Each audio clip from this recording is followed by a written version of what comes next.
When I say no justice, you say no peace. No justice? No peace. No justice? No peace. No justice? No peace. But, excuse me if I disagree.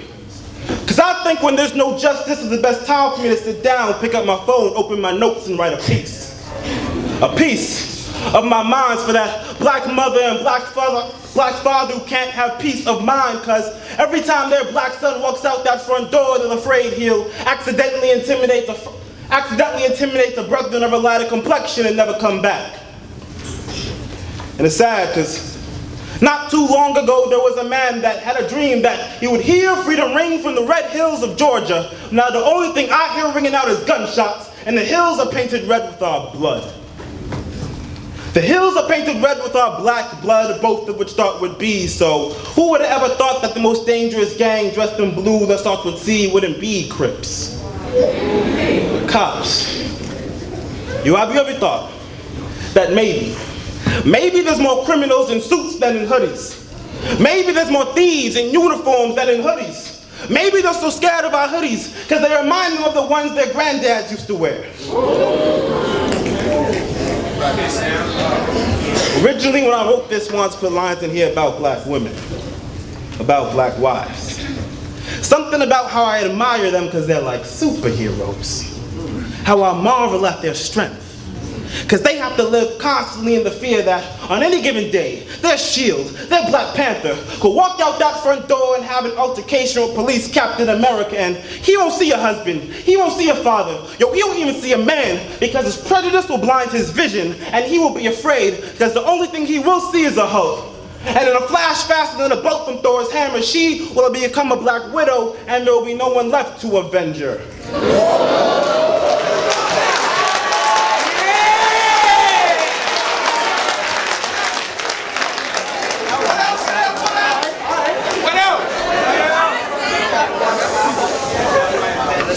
But I couldn't. See, here in our soul, we value the truth over dope rhymes, so truthfully, too many black boys don't live long enough to become black men, let alone black husbands. Too many times a mother has been afraid to send her child out, not because of what the thugs might do, but because a child might be mistaken for one. Too many times a brother's been out on a cold night and been afraid to pull his hood on. Too many times we've had to remind y'all that black lives do matter. And sure, all lives matter. But who else has to wonder how their name's gonna sound in a hashtag? Speaking of which, too many hashtags have had to be etched into tombstone, and I, for one, am sick of it. Because I feel anxiety every time I see a police officer. And every time a patrol car passes along the road beside me, I already feel as though I'm guilty. And I'm worried. Because I have a niece, who's only 5 years old.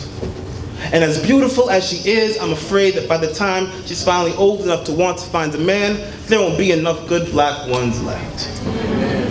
And I'm angry. I also have a little baby cousin, who at the time of writing this wasn't one yet. He has two happily married parents in the home, both of which are successful lawyers, one of which went to Harvard. But because of the color of his skin, he already fits the description. I'm sick and tired of watching the same skit play out. It's upsetting. There's only two settings, the streets and the courtroom. And somewhere along the story arc, his mother will have to visit the graveyard to pick out a plot. The theme...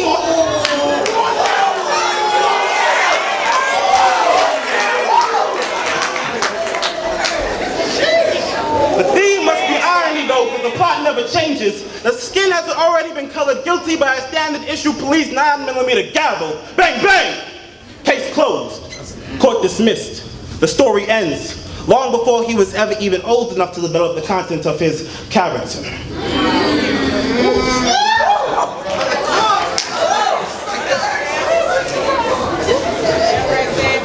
I wrote that as an angry black man. But I'm not just an angry black man, I'm an angry black visionary. And I know vision is scary, but Israel's visions tend to look a lot like King's dreams, so I feel sorry for those police officers who are actually doing their jobs. Let's go. Those officers whose goal every day is not to control us, but to keep us safe. Those officers who only carry a weapon as a last resort to protect us or themselves. Those cops who wanted to be officers for that career day way back in second grade. Those officers. Those are the ones that I pity. Because we've just been doing the same thing to them that we claim they do to us, breeding hatred for many based off the actions of a few. So, Mr. Officer, I apologize.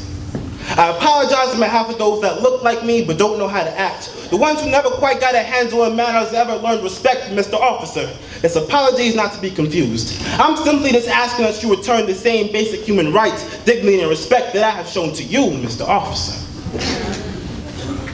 Look at my hands. I am not a threat. I am not here to harm you. In fact, we actually have quite a bit in common. We both just trying to get back home to our family safely at the end of the day. Mr. Officer, what do you say? How about we both take off these shades of prejudice that when I look at you, when you look at me, we both just see a person. A person with hopes, dreams, and goals.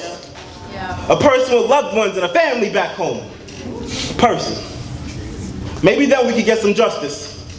And maybe then we could finally have a little peace.